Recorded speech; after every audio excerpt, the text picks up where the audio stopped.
Hello guys, it's Dr. Dinesh Raja here and welcome back to my YouTube channel.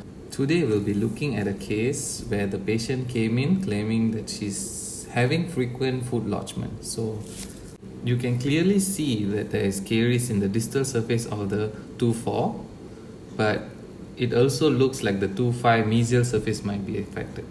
So as usual, I'm going to start off removing caries using my long shanked round diamond burr.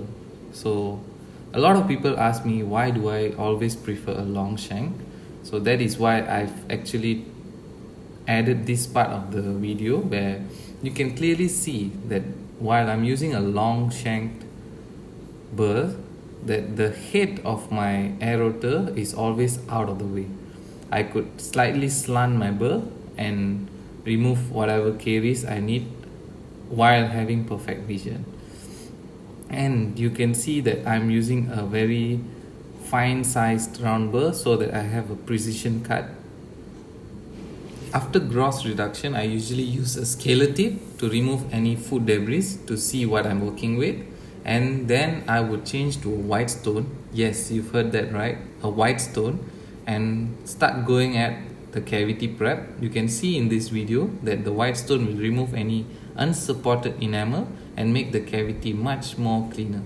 I tried the same thing with the 2-5 mesial and it's starting to remove all the demineralized tissue. So I decided to use a fine long needle burr to remove all the unsupported enamel and demineralized tissues. As I'm removing the demineralized tissues, I noticed that there is some parts where it's quite deep. So I used a round burr, a long shank round burr, to remove all the decay. After getting a very clean margin, I usually use my slow round carbide burr like shown in the video right now, just to remove any affected dentin so that I have a very clean surface to bond to. So after a bit more scaling and refining,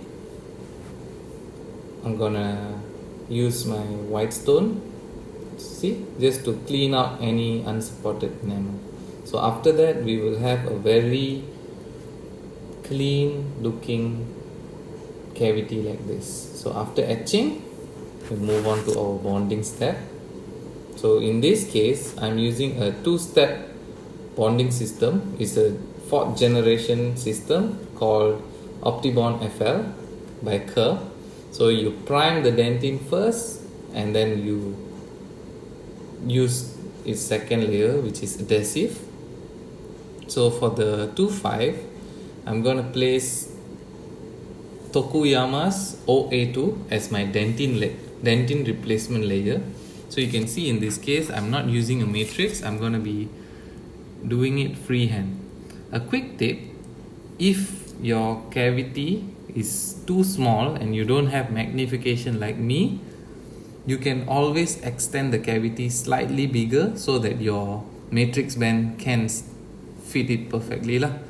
In this case, if I've placed the matrix band, the 2-5 would have been a bit too big and unnatural, so I went with a freehand technique. This was made possible with my sharp instrument. You can see that this instrument is quite thin and long, so I can go in through the interdental area, and with the cavity of the 2-4 being big, I'm able to reach and smoothen out all the composite.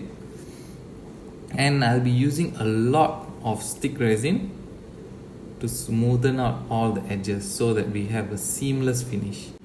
The part of the video where I'm doing fillings on the 2-5 is not been fast forward. So this is the pace that I'm doing my filling in and usually do my fillings in.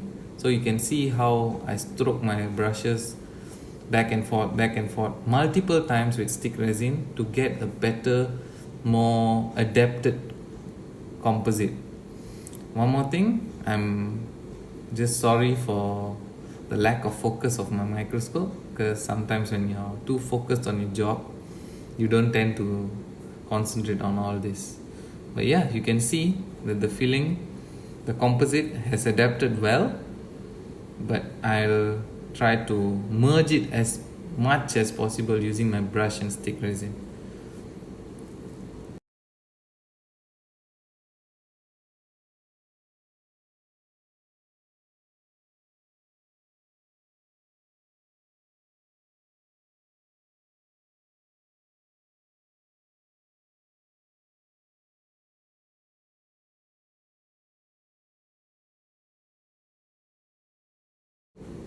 I think I'm finally happy with it. So I'm just gonna remove this very mild, very little excess, and I think I'm good. Everything looks fine. So I'll be curing this.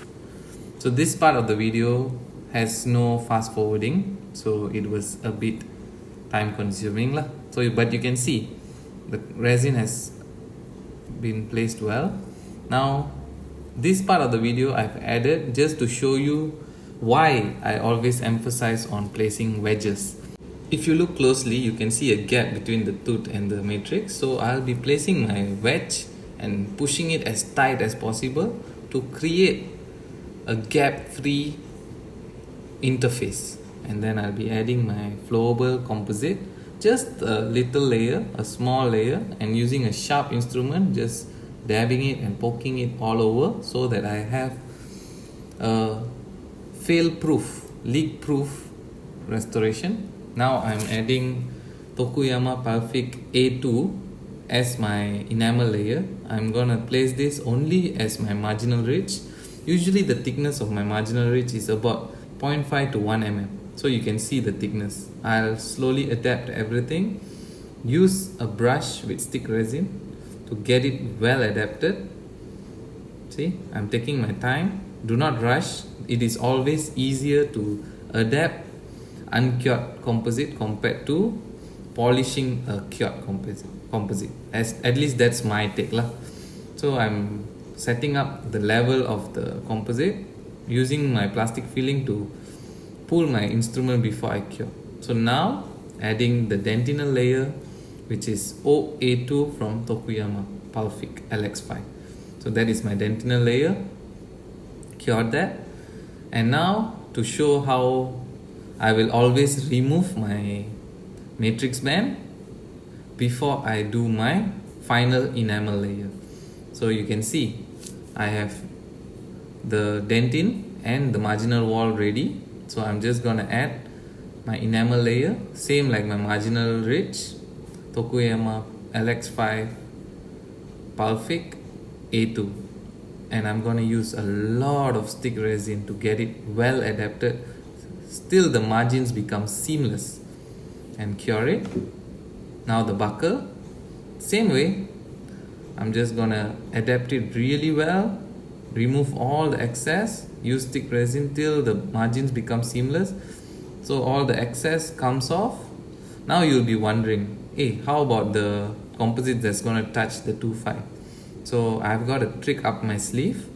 Usually before I cure, I will place a floss, something like this. I will floss the contact to remove any excess composite, and then use my stick resin to just polish it, and then that is when I will cure. So see, I'm just polishing, everything looks fine, everything looks neat, and I'm ready to cure.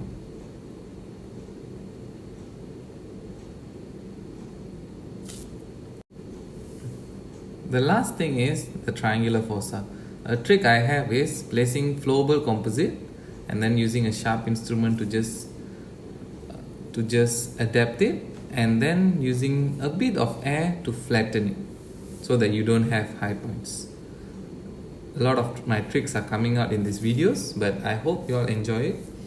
So now after the filling is done, this is immediately after it was done, and this was after occlusal adjustment.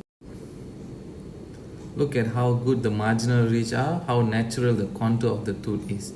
This is what we are looking at, and you can also appreciate that there are no high points. So this is another successful day. Thank you for watching. I'll catch you guys again in my next videos.